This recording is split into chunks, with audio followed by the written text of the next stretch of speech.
Hello students, today in this video we'll be learning about size of operator. Now, size of operator is an operator that returns the number of bytes that an operand occupies. The operand on which the size of operator acts may be a constant or a variable or a data type qualifier. The size of operator can find the length of arrays and structure, that is the memory size required for a particular array or a particular structure and even classes. Before using the size of operator, we should know what is the memory size that is allocated for different data types. And if we are clear with the primitive data types, we can extend that argument to the derived data types or to user defined data types. For primitive data types of that is the variables of type character, they occupy 1 byte. For integer, they occupy 2 bytes, and float, they occupy 4 bytes, and double, they occupy 8 bytes. I have not shown modifiers, so I won't be using modifiers because modifier can modify the data type or of a particular variable, and it can increase the size or decrease the size accordingly, depends on the modifier. But if we are clear with the logic how the size of operator works with a primitive data type without modifiers, we can extend it to that also. And today we'll be learning the basics of size of operator. So it should be clear that size of operator tells us that, or it gives the result that what is the memory size required by a particular operand. Now that operand can be a constant or a variable or a data type call. So let us go into IDE and see it, how it works. Now, suppose I have a variable, integer variable a and a variable b. Now I can use sizes of operator like this. B is equal to size of, then I can see what is the size of a. Since a is an integer and we know that integers occupy 2 bytes, so the size of operator will return the answer 2 bytes. Now the way I am using size of operator, it seems that they are like functions, but they are not functions. Size of operator is an operator, but it seems the way I am using it, I am making a function call. I am not basically making a function call. It is an operator. You should remember it. It is not a function. Okay. Now let us execute this code and see what it returns. Since a is an integer, size of operator, I am asking the size of operator. What is the memory size of the variable integer? It should return me 2 bytes. Okay. So if it has returned 2, and that 2 has been assigned to b. Okay. Now I can equally ask the size of operator, or I can use size of operator to determine the size that is allocated for a particular primitive data type. Now for integer, we know that it occupies 2 bytes. So let us see the result again here. We'll see b is assigned to, and again it will be reassigned to. Maybe you will not see that error, but it will be reassigned to. Okay, so the size of operator can be used to find a what you call memory size of a particular variable, or the memory size that will be required or that will be allocated for a particular primitive data type, whether it is a character, integer, float, or no. Let us see the size of character here. That will be clear, because now first I am saying size of a. I am writing this statement. So size of a is 2. Why? Because a is an integer. Now size of character is 1 byte, so it has returned 1. Okay. Accordingly, I can say size of say float. It will tell me the number of what you call bytes that will be allocated for a float variable. Okay. I have misspelled it, so it will return 4 bytes. Okay, if you see here in watch, p is equal to 4. So this is it. Similarly, I can determine the size of double. So you can, if you don't remember the memory size allocated for a particular primitive data type, you can use this size of operator to know what is the what is the memory size that is allocated to a variable of a particular data type, or you can give the variable name itself if you want to know its memory size. Okay, why we want to know memory size of a variable or a particular data type? It is particularly used once we dynamically allocate the memory. Let us suppose I have a user defined type. I have a class say x. I declare an integer variable in it, int a and int b. Okay, now it has got two data members, and it can have a function member also. Say void function. Okay, I can declare a variable here, suppose int g. Okay, now I have a class which has got two data members. Okay, now the size of operator, if I ask it what is the size of my data type, user defined data type x, it will tell me. Since it has got two, x has got two data members, that is a and b, and both of them are integer. Okay, so a will occupy 2 bytes, b will occupy 2 bytes. Okay, so the total memory that will be required by x is 4 bytes. Okay. If you see size of x, it will return 4 bytes. Okay, so the memory size that will be occupied by the data type is that is x. This is a user defined data type which a programmer has created. So the size occupied by this user defined data type x is 4 bytes because it has got two members. Now suppose I declare an array in the main. Okay, let me do that also. I say int s of 10. If I ask size of operator what is the size of s, it will return me the answer how much. Since it's an integer array, it has got 10 elements. Each element occupies 2 bytes because each element is a variable of type integer. So the total memory size for the 10 elements will be 10 into 2, that is 20 bytes. Let us see whether it returns that or not. Okay, b is now 20 because size of s is 20. So you can use the size of operator to determine the size of arrays also. That is the number of bytes that will be required for a particular array.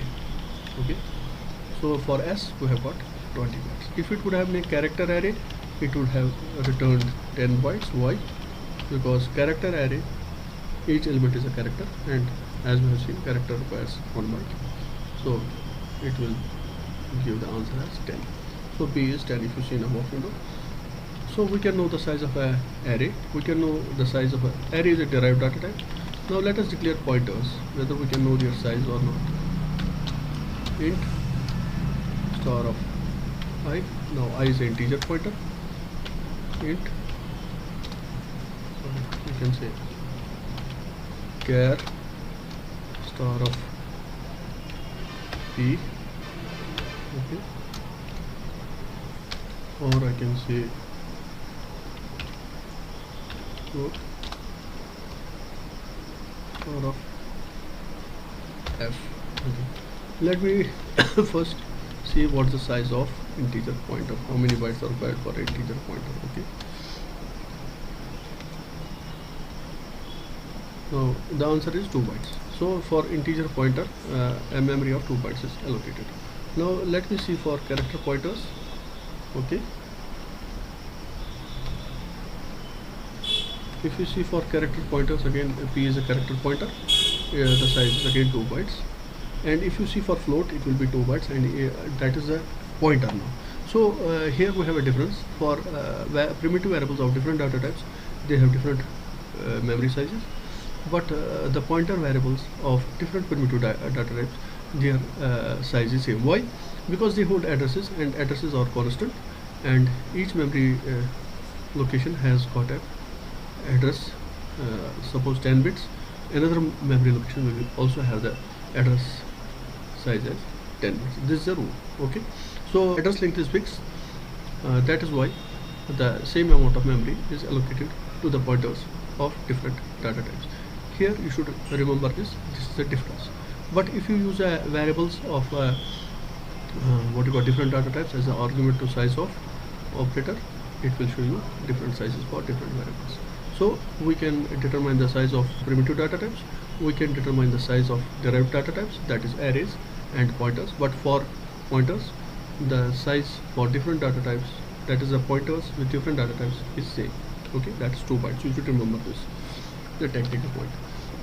Now again, let us now determine the size of class X. You see, if I use size of operator on class X, okay, I need to give you some explanations here. So it's 4 bytes. Why it's 4 bytes? Because I have declared two data members. One is the integer A, one is the integer B within the class, and A occupies 2 bytes and B occupies 2 bytes. I can equally use this on objects, that is the variables of type X say K, or let me name it as O. Now O is the object of type X. I can say object size of O. You will see again it will be 4 bytes, because O is a variable or an instance of class X, and it has got same data members that are defined in X, because X is a definition. X is a class that has been created by the programmer, and O is the object of that class. So okay. Once I run the program, you will see the object also has the same size, that is B, and that is 4, and that is stored in B. Okay. Now your question can be, since the class has got both functions and code, and the class once memory is allocated, the what you call memory is also allocated for functions as well as code. Okay, but since if you have seen the memory representation of a class and a structure I have seen, the function, only a single copy of the function is maintained, and that copy is shared by all. Okay, so once you use a size of operator, it only shows the size of the, that is the memory size that is required for data members. Okay, not for the function members. So this is one important point. Size of operator only returns the size of the data members, not the function members. Okay, again, if we have declared variables within the functions, see I had another variable, say int g, it will also occupy memory, but its size is not returned. So all the data members, whether they are private, protected, or what you call public, their size is returned, not for the function members and not for the local variables that are declared within a function, or whatever arguments you pass to the function, it will not, that size is not included. Okay, so this class size is reported as 4. Why? Because it has got two data members and B, and each occupy 2 bytes, and the size was 4. So if you use a size of O, or the class from which O is what you created or instantiated, you will get the same size. Now let me create a static member in it. We have also discussed static data. Say static int, say P in it. Okay, then I initialize P outside the class, so that is int. Now I give the class name and I give the P equal to 19. Okay, let me compile. There is no error, so this is okay. Now let me see what is the size of, if you see, size of O has still been reported as 4, that is the size of int A and int B. So the static members are not included in the size of operator. This is an important point.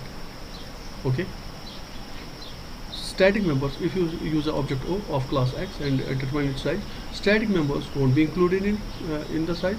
Okay, that is the size of operators will return the size of only automatic members, auto members, not static members.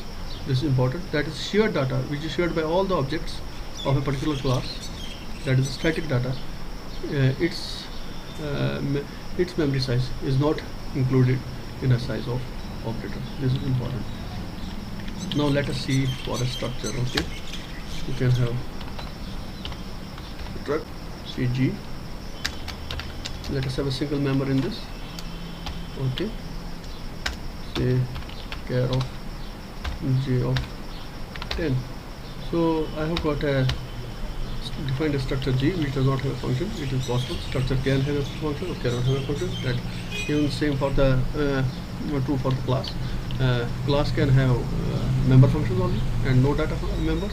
Class can have both data and member functions, and class can have only data members, and class can be empty also. Okay, same is true of structures. Now if we have got struct G, let us see how much is the size. It will show for G. Okay,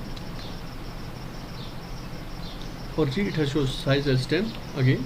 Okay, now because we have a character array inside the J and it is of size 10, so one byte will be allocated for each member of the character array, because in character array is here the nothing but a collection of 10 character variables. Okay, so it has reported size as 10. Now again, if I say static, let us see static J, say int, let us see if its size is included. There is error.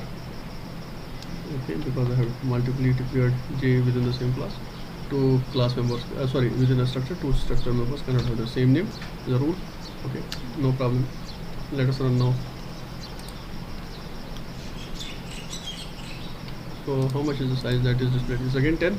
So again the static members are those members which are again can be present in the structure, and their shared copies is used by all the structure variables. That is a single copy is allocated for these members, and as we know that static members can be even accessed even before creating the structure variables, and same is for static functions. Now if we have again the function members within the structure, the size of operator will only report the size of, that is the memory size required for automatic data members, auto data members. Okay, it will not report the memory size required for the function members and for the static members of a particular structure or a class. Now let us have an empty class. Okay, say class, I told you empty classes are possible also.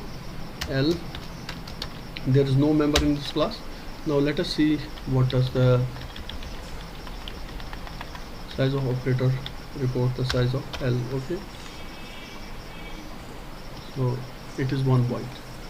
So why it is 1 byte? There is a reason for it, and the reason, even though it did not have data members, maybe the reason is that inside a class there is always a pointer called this pointer, which is the member of each class. That we'll see later. Okay, okay, so for empty classes you should remember it returns the size of 1 byte. Okay, so you have seen with size of operator we can determine the size of primitive data types, we can determine the size of user defined data types, we can determine the size of derived data types. Okay, in primitive data types we can simply give the data type and know the what you call memory size, and in case of user defined data type we can give the data type, okay, as well as variable names, that is the names of the objects or names of the structure variables, and accordingly it will report the memory size required for the object or a structure variable. Again, for derived data types we have seen how we determine the size of the what you call arrays, and how we determine the size of pointers. Pointers are different, every pointer has got the same size. You should remember that, even if the data type of the pointers is different. Okay, now we can also try for the object pointers. Let us see what is their size. So I have declared a class, say what was the name of the class, class X. Now I can create a pointer of class X, say X star of P. This is now of your object pointer P, because it is a pointer of type X. Okay, now I can ask what's the size of p from errors, multiplication of p. Okay, I have declared p twice. I can say pp, and I can use as size pp here. Okay, I cannot declare a variable, local variable. Two local variables cannot have the same name. Okay, now if you see the size of pp, again it's 2 byte. So this is true of so it's true of object pointers or structure pointers, or what you call object pointers, structure pointers, and pointers of primitive data types. Okay, I can show you one more thing. Int f is a function. Okay, and I can say int h. Now I will use f here. This is something different I am showing you right now. So since it's a function f, okay, I will call it as a func, because I have variable of f, name f within the main, and since the local variables have the precedence, the size of operator will report the size of this f. I have to give name as fun. F-U-N, fun. Again error, or the error, size of may not be applied to the function. We cannot apply the size of operator to the function name, because even though the function name is taken as a pointer to the first instruction of a function, but we cannot use size of operator on the function pointer. That is the name of the function. Again, I could give the name of array here, nothing wrong with that, but I cannot give the function name here. So size of operator cannot be used on function.